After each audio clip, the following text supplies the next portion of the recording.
No, that's his heart was lifted up. But what did he do after his heart was lifted up? Transgressed the Lord. Yeah, how?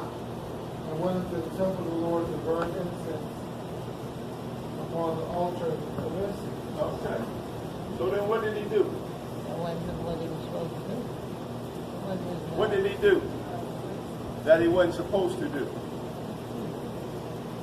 went to the temple to burn incense at the altar of incense. He burned the incense.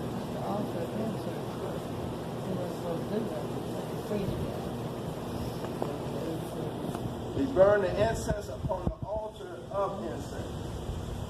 And Azariah the priest went in after him, and with him 80 or 80 of the priests of the Lord that were valiant men. And they withstood Uzziah the king, and said unto him, and appertaineth not unto thee, Uzziah, to burn incense unto the Lord. That was a sacred ceremony. To burn incense unto the Lord. Burning incense unto the Lord is like a sweet smelling savor. It's like the prayers of the saints that go up before him. It's a sweet smelling savor. That was a pattern of something to come. And it wasn't for no one else to do but the priests.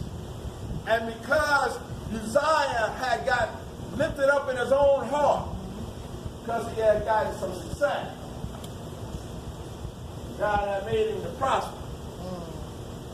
He started going outside of his boundaries. All right, help us. And he transgressed against God.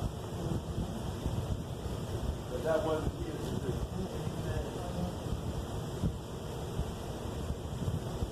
To burn incense unto the Lord, but to the priests, the sons of Aaron, that are consecrated to burn incense.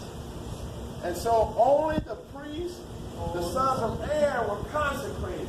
In other words, they was the ones that was anointed to do that. Only they could do that. That's right. So he shouldn't He shouldn't have done that. In other words, he transgressed the law because he did. Because he wasn't consecrated. He didn't have that anointing on him to do that. That is what he was called to do. Huh? Even though he was a king. He was just a king, he wasn't a priest. So what am I saying this for?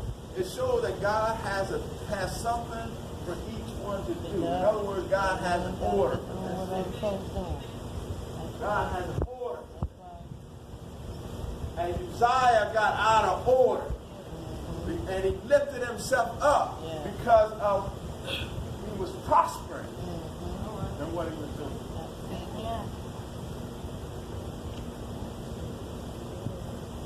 And look what happened. Because early on, he lets us know that he sought the Lord. And as long as he sought the Lord, he prospered. And he did those things that was right in the sight of the Lord. So that showed right there that he had a heart and he understood that there's a certain way that I need to do for God. And I'm willing to do it. And he did it. And God blessed him and made him prosper.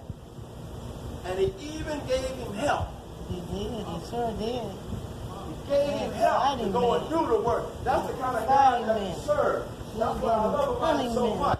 God will send you to do something without giving you help to do it. That's right. That's He'll provide the resources for you. He'll put the right kind of people with you. Amen. I ain't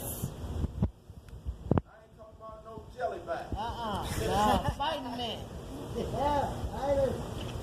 Strong men.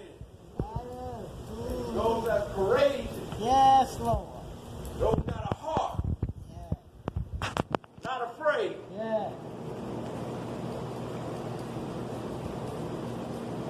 God has showed him that he was faithful to his word. Yes, Lord. Thank you. But when he got strong, Slowly. he started showing you what this flesh should do. Sure will. He got strong, he got in himself. Same thing happened with Solomon, didn't it? God told Solomon, he said, don't mess with those women. not of Jerusalem. Because if you start messing with them, they going to turn you to serve their God. Solomon, as long as he did what God told him to do, God blessed him. He gave him a wisdom that was above the wisdom that he's given any other man other than Jesus himself, because he was with him. But look what happened when he turned from doing what God said. So in other words, it can happen to anyone. That's right. In other words, it can happen to anyone. That's right. Key is to be aware. Because if it happened to them and they was flesh and blood, it's a warning for us. Yes. Read me 4 more, then we're going to move. I want to go on one other spot. Then Uzziah was wroth, and had a censer in his hand to burn incense. And while he was wroth with the priest, the leprosy even rose up in his forehead. The leprosy even rose up. And so while he was doing it, this is why I was saying, what's the night, Sunday night? I was saying Thursday night. Thank God for grace. Thank God that we came during a time after Jesus came. Because Jesus came full of grace and truth. Here it is, Uzziah had been doing what God had told him to do, but when he got full of himself, he transgressed God. Now here's the thing. We don't read about no grace for Uzziah. We don't. Oh, help us, Lord. But this thing is going right from prosperity to judgment. Right to it. All right. From prosperity Help us, Lord. to iniquity to judgment. Man. No grace. No grace. I say thank God for grace. Thank God for grace. Thank God for grace. Yeah. And he put leprosy in his forehead.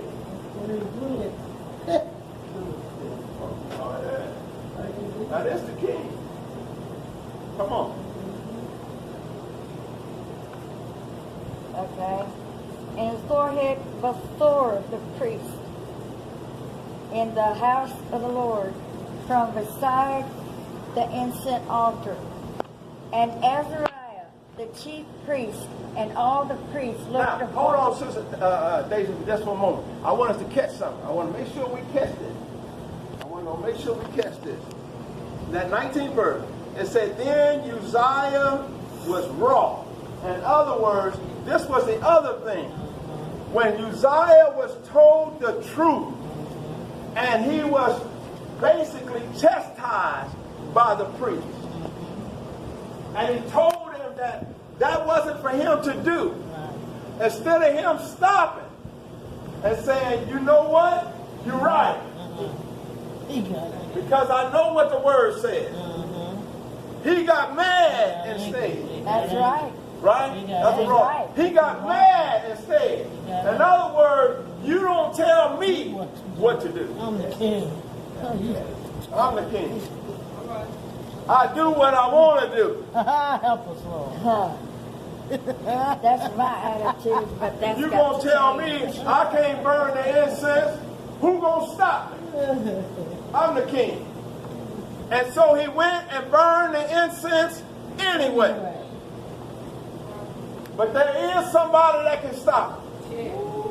Amen. There is somebody that can stop it. I don't care what kind of power a person might have or what position they may hold. There is a God that sits high. And he's higher than the highest.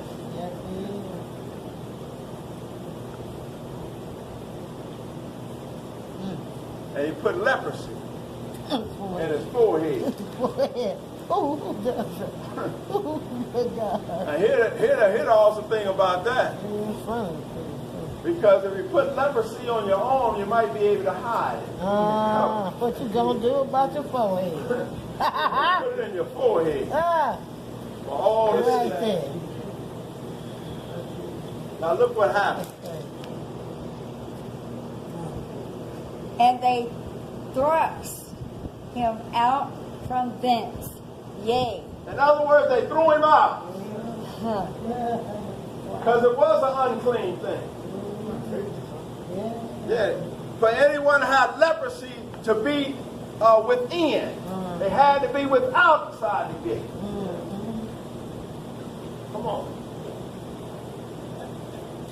Himself hasted also to go out because the Lord had smitten him. Oh, now he moving quick. That's what hasted mean, right? That means moving quickly. Yep.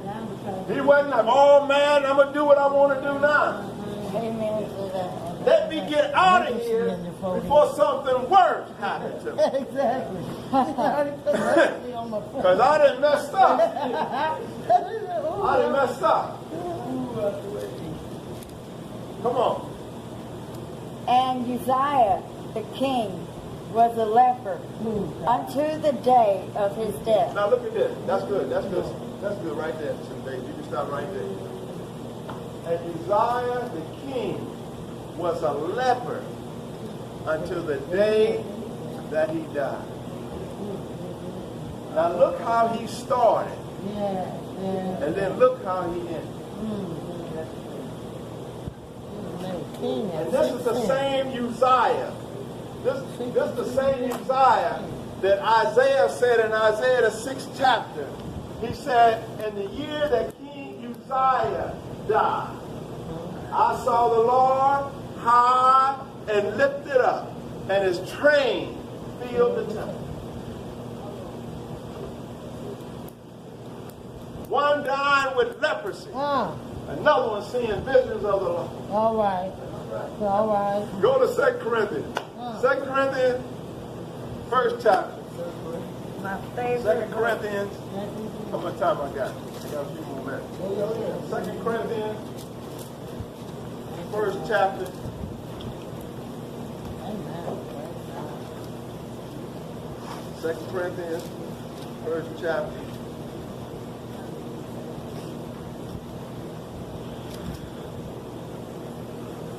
And let's start at the 12th verse, and I want to go to the 21st verse if we can get there. 2 Corinthians, Second Corinthians, first chapter. Start at the 12th verse. What time You trying to you go read? to the 21st? Because You trying to go? I'm going to try to get to the 21st.